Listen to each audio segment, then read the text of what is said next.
প্রত্যেকের জীবনেই সমস্যা আসা যাওয়া করে, আর প্রত্যেক মানুষ সমস্যা আসার পর তার সমাধান খুঁজতে উঠে পড়ে লাগেন।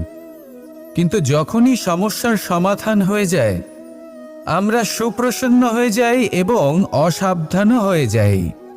আমাদের মনে হয় যে আমরা সম্পূর্ণরূপে সমস্যার অন্ত করেছি, কিন্তু কোথাও না কোথাও একটা ছোট্ট বীজ রয়েই যায়, আর সেই বীজ আমাদের অসাবধানতার ছত্রছায়ায় বড় হতে থাকে, আর তারপর মহা সংকট হয়ে আবার আমাদের উপর আক্রমণ করে। এই সংকট যে কোনো রূপে আসতে পারে, কোনো শত্রুর রূপেও আসতে পারে, বা কোনো মহামারীর রূপেও আসতে পারে। সেই জন্য সবসময় সাবধান থাকাই উচিত, কারণ অসাবধান হলে কি হয়, আমাদের সুরক্ষা চক্রে একটা ছেদ উৎপন্ন হয়, আর আমাদের শেষ করতে পারে এমন এক বাণ সেই ছেদ বিন্দু হয়ে আমাদের হৃদয়